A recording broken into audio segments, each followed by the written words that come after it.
ప్రధానమంత్రి నరేంద్ర మోడీ గారి పైన నమ్మకం ఇది. ఆయన అవలంబించే మోడల్ ఈజ్ రైట్ మోడల్ అని ప్రజలు విశ్వసిస్తున్నారు. అందుకే 3 సార్లు గెలిచారు. గుజరాత్లో 5 సార్లు గెలిచారు. ఆ నమ్మకం అనేది అక్కడ ప్రజల్లో చైతన్యవంతమైన ప్రజానీకం. ఇప్పుడు మీరు అడుగుతున్నారు, అక్కడ మళ్ళీ వేరే వాళ్ళు గెలుస్తారని నమ్మరు. ఆయనకి ఇప్పుడే డౌట్, మళ్ళీ 2.0 వస్తానన్నాడు. అంటే మీకు ఇప్పటి నుంచే మళ్ళీ ఫియర్ సైకో స్టార్ట్ అయిపోతూ ఉంది. వాడు వస్తే ఏమవుతుంది, మళ్ళీ నిద్రపోతామా లేదా, ఏమైపోతాం అంటే దాంతో మనం ఇంకొంచెం నర్వస్ అయ్యి ఇంకా ఎక్కువ తప్పులు చేయాలని చూస్తాం. I'm not interested in that. I want deal firmly everybody equally. కాబట్టి మీరు అన్ని దాంట్లో ఒకటే గుర్తుపెట్టుకోవాల్సింది ఏంటంటే, model is same, people are different, but ultimately every citizen is thinking same. యూనిఫామ్గా అదే ఆలోచిస్తాడు. ఓసారి మోసపోతారు. మోసగాళ్ళు ఉన్న దగ్గర మోసపోతారు. మోసగాళ్ళు లేకపోతే కొంచెం స్ట్రైట్గా పోతూ ఉంటారు. అది వచ్చి దాన్ని ఇప్పుడు ఎక్స్ట్రా ఎఫర్ట్ పెట్టాలి. ఇక్కడ ఈ పొలిటికల్ పొల్యూషన్కి ఈ ఇంటర్నెట్లో పెట్టే, సోషల్ మీడియాలో పెట్టేదంటే నేను ఎక్స్ట్రా ఎఫర్ట్ పెట్టాలి ఎవ్రీడే.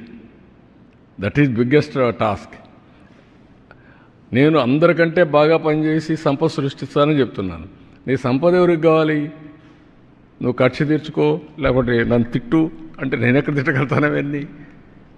రాజకీయాల్లోకి వచ్చింది పబ్లిక్ని తిట్టడానికో లేకుంటే ఇచ్చేయడానికి కాదు కదా. దుర్మార్గుల్ని హ్యాండిల్ చేయాలి. No question of compromise. అవినీతి పరులు గుండెల్లో నిద్రపోవాలి. No question. At the same time political victimization ఏం రాలా. నా life is not meant for that. కానీ అండర్ ఎస్టిమేట్ చేసి నాతో ఆడుకోవచ్చు అనుకుంటే మాత్రం నేను కూడా ఒక్కొక్కసారి మోసపోతాను, కానీ ఎప్పుడు మోసపోను.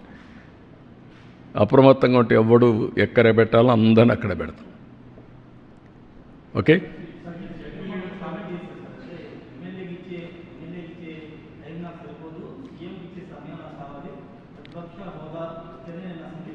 దాన్ని ఏమంటారు బ్రదర్? నువ్వు నన్ను అడుగుతున్నావు ఏమంటావు దాన్ని?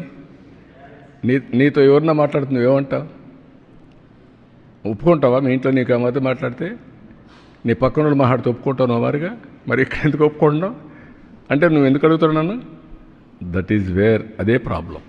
మీకు అక్కడే చెప్పాలా మీకు ధైర్యం ఉంటే. ఏమయ్యా నీకు ఎమ్మెల్యేగా ఓటేశారు, ఎంపీగా ఓటేస్తే ఎంపీగా ఉంటాడు తప్ప ప్రతిపక్ష స్థానానికి వేయకపోతే నాకు ప్రతిపక్ష స్థానం ఇవ్వాలి, పీఎంతో సమానంగా ఇవ్వాలంటే ఎందుకు ఇస్తారండి? ఎందుకు ఇవ్వాలంటున్నా? ఎవరిస్తారు? బ్యూటీ ఆఫ్ డెమోక్రసీ అర్థం చేసుకోకపోతే, ప్రజాస్వామ్య విలువలు అర్థం కాని వాళ్ళకి ఈ బరిగిన ఉంటారు. వితండవాదాలు చేస్తే ఎవరు సమాధానం చెప్పలేము.